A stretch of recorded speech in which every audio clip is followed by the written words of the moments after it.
ça m'a fait rire parce que j'ai mis un TikTok du coup où je disais que j'avais terminé le tome 1 d'Assoiffé et que du coup j'allais démarrer le 2. Et tout le monde me disait mais non Emma, tu vas voir le tome 2, il est génial, mais il y a intérêt. J'ai pas perdu tout ce temps pour que le tome 2... Mon dieu, faut qu'on parle.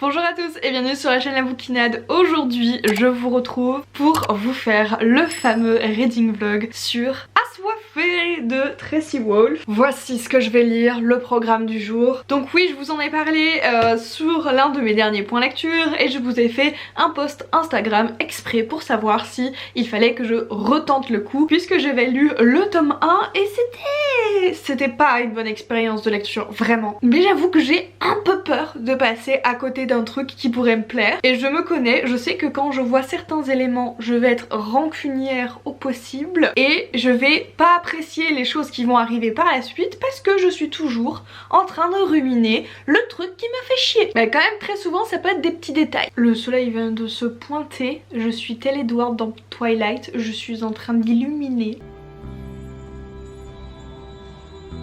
Pour ceux qui ne connaissent pas, du coup, Assoiffé, ça raconte l'histoire d'une jeune fille qui s'appelle Grace. Du coup, c'est notre protagoniste principale, c'est notre héroïne. Elle va perdre ses parents tristement et elle va être envoyée par son oncle dans une académie qui est peuplée d'êtres surnaturels et ça, elle va vite s'en rendre compte et ça va être quand même très vite, comment dire, dit dans les premières pages, dans les premiers chapitres. Elle va donc atterrir dans cette espèce d'internat école qui est l'école de Katmir et qui se trouve en Alaska. Tous ces êtres surnaturels semblent avoir un point commun, la haïr, puisque, je vous donne dans le mille, c'est la seule humaine. Et elle semble irrésistiblement attirée par Jackson, un être froid et énigmatique et qui pourrait bien la mettre en danger. Voilà comment démarre le premier tome. Je vais du coup le réattaquer. J'espère pouvoir quand même vite le lire parce que je me dis peut-être que au plus vite je le lis. J'ai mis des belles traces de doigts là. Du coup je disais au plus vite je peux le lire, au mieux je pense que je vais l'apprécier. Je sais pas. En tout cas là j'ai réservé mes prochains jours pour les 2 premiers tomes et on va voir ce que ça donne.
Mon dieu, faut qu'on parle. Je suis arrivée au chapitre 50 du tome 1 de Assoiffé, donc je suis, je pense, environ à 70%. C'est la page 402 et on est à la fin du livre, à la page 568. Il me reste donc 168 pages. J'ai l'impression de le traîner en longueur. J'ai fait un espèce de code couleur, mais alors vraiment... Waouh.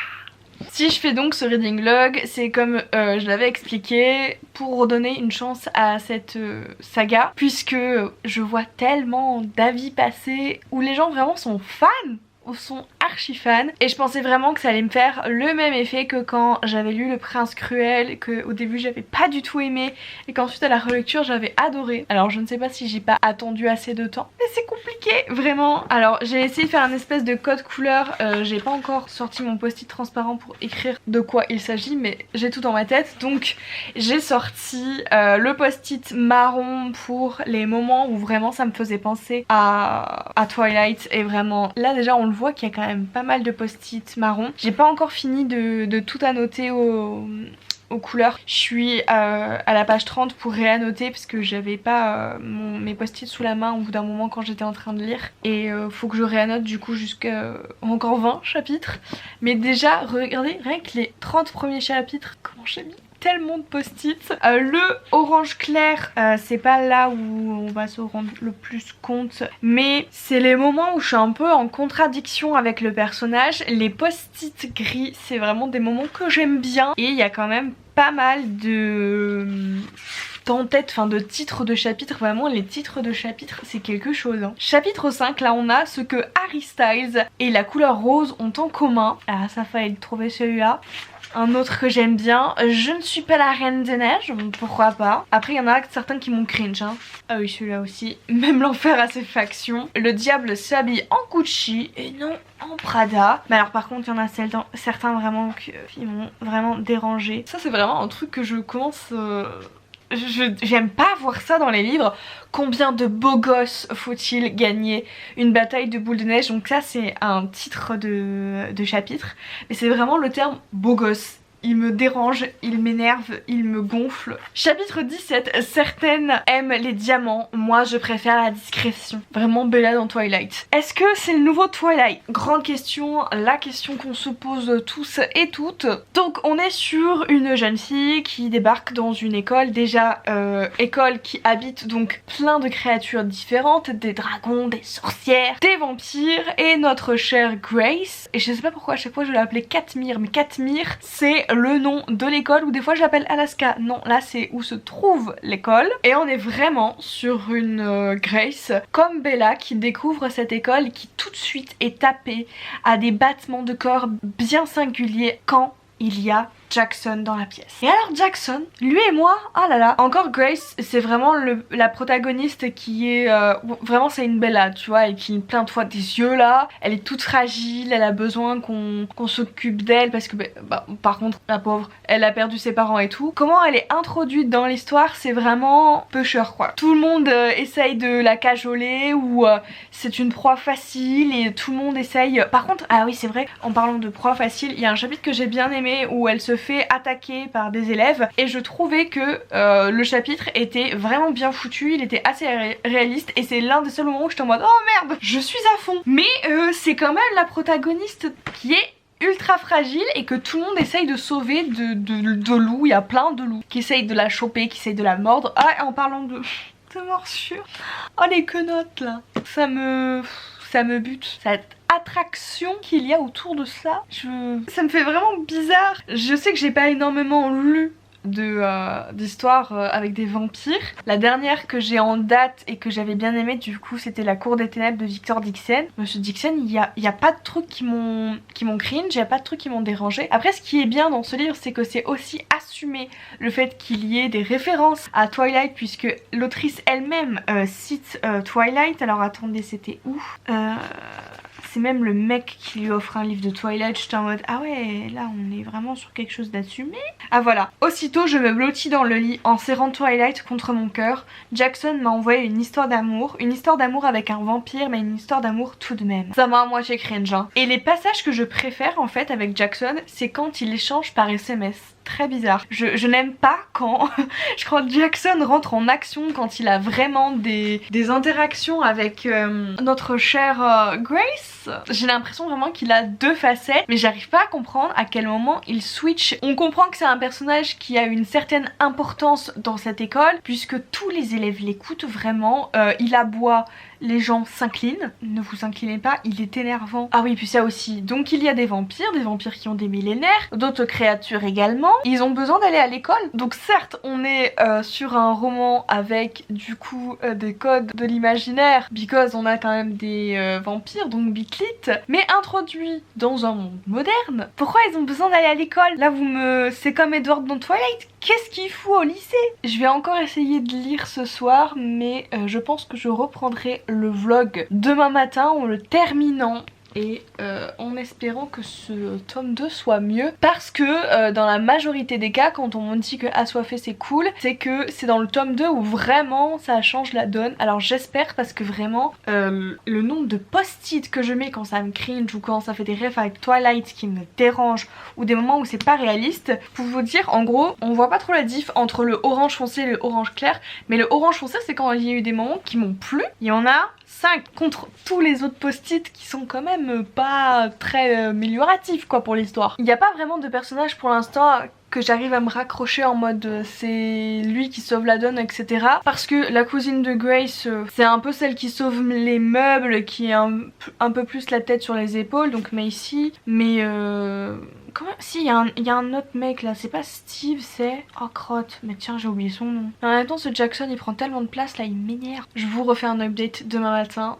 Je vais faire une petite méditation histoire d'enlever toute la négativité que je ressens vis-à-vis de ce livre. Mais c'est pas mal écrit, encore une fois, genre il y a un truc dynamique, je vois le côté addictif qui est mis en place, il y a quand même un côté drôle, mais je sais pas si le côté drôle est vraiment voulu. Et ça me cringe, vraiment. Peut-être que c'est l'année où je deviens aigrie, je ne sais pas. Allez, je vous retrouve demain.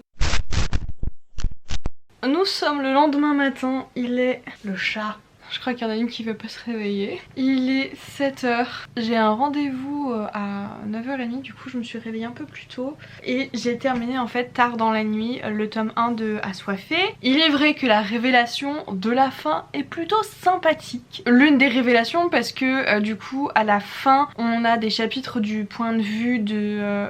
Alors attendez, pour moi il y a deux fins à ce tome 1. Parce que du coup je l'ai écouté en partie du coup sur l'application Nextory en audio. J'ai fini la partie où on a une révélation sur le personnage principal, sur notre protagoniste Grace, et c'est vrai que c'était assez sympa parce qu'on va pouvoir découvrir autre chose et se concentrer sur autre chose sur le tome 2 que simplement Monsieur les vampires sont à l'école et il y a plein de trucs dangereux qui se passent, on ne sait pourquoi. Et en audio, faudra que je vérifie si c'est le cas et je vous redirai tout à l'heure, on a des chapitres bonus du point de vue du coup de Jackson. Bon, ça m'a pas plus réconcilié avec le personnage que ça. On comprend un petit peu plus sa dualité dans le sens où lui est au courant de certaines choses que Grace ne l'est pas, mais j'en ai marre qu'elle soit tout le temps dans l'incompréhension totale, qu'elle soit jamais au courant et que vraiment ses proches prennent tout le temps plein de pincettes. Enfin, si vous voulez qu'elle arrête d'être tout le temps en danger de mort, faudrait-il lui donner toutes les informations, ça pourrait être vachement utile. Et je m'apprête du coup à démarrer ce tome 2. Voilà. J'espère vraiment qu'il serait un peu plus sympa et je comprends toujours pas ce que foutent des vampires qui ont des centaines d'années, voire des millénaires pour certains, dans une école. Je n'arrive pas à comprendre à quoi leur sert cette scolarité, enfin là maintenant quoi. Et ça m'a fait rire parce que j'ai mis un TikTok du coup où je disais que j'avais terminé le tome 1 d'Assoiffé et que du coup j'allais démarrer le 2 et tout le monde me disait mais non Emma tu vas voir le tome 2 il est génial, mais il y a intérêt, j'ai pas perdu tout ce temps pour que le tome 2 soit... En vrai non, encore une fois, l'écriture n'est pas mauvaise, mais c'est vraiment un... Mais... ça veut dire j'en ai marre que tu parles à ta caméra maman. Mais du coup je disais mon micro. Et puis en plus celui-ci je crois qu'il est plus long hein. Il fait quasiment 100 pages de plus. Un bonheur vraiment. J'attends la révélation parce qu'en termes de bitlit c'est vachement cool d'avoir quelque chose de nouveau. Et puis c'est frais parce qu'il y a quand même un truc assez moderne. Des fois je ne saisis pas l'humour. Ça c'est un autre problème. Allez on y va.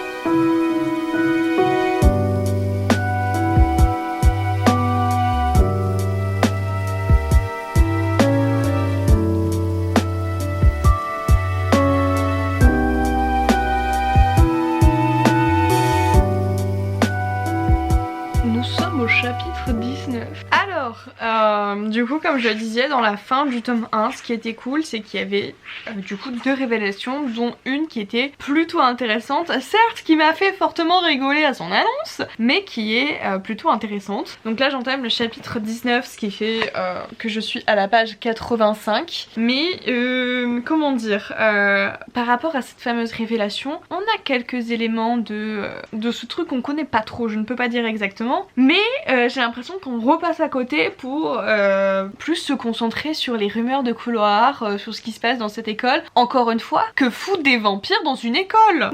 Et un peu il y a la trope du, vous savez la trope de destin en mode de toute façon les personnages vont se retrouver de toute façon, qui commence un peu à me déranger parce que je ne comprends pas sur quoi elle est basée et du coup je la trouve presque bancale. J'espère qu'on aura un peu plus d'explications, je pense que dans ce tome 2 on aura un peu plus d'explications par rapport à cette trope et par rapport à cette nouvelle révélation qu'on a eue à la fin du tome 1 et de cette, comment dire, il y a une nouvelle espèce qu'on est en train d'apprendre à connaître, une espèce surnaturelle, mais on a vraiment peu d'éléments et ça m'embête en fait qu'on parfois on passe à côté de pouvoir rebondir sur ces éléments qui sont vachement intéressants pour presque se concentrer sur des bruits de couloir qui franchement moi je les survole presque quoi à la lecture. Là je vais aller me préparer parce que j'ai des contenus à faire et je vais pouvoir ensuite lire cet après-midi et puis on va voir ce que ça donne en espérant...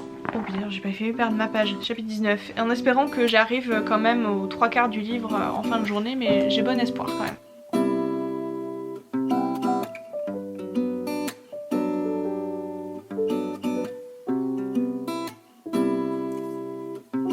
Oui, je reviens déjà pour un nouvel update, mais si on a un passage où on en apprend un peu plus sur cette nouvelle espèce, donc je pense que j'ai parlé trop vite. Mais c'est quand même long, c'est vous, j'ai l'air beaucoup plus vivante avec de la couleur sur mon visage.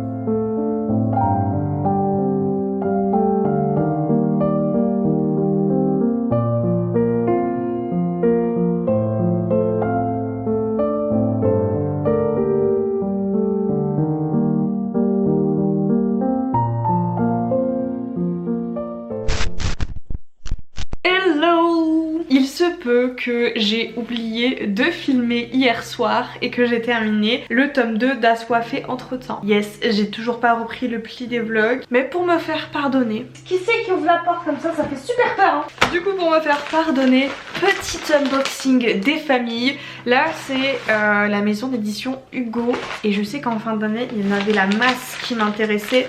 Par contre, qui a grignoté mon enveloppe?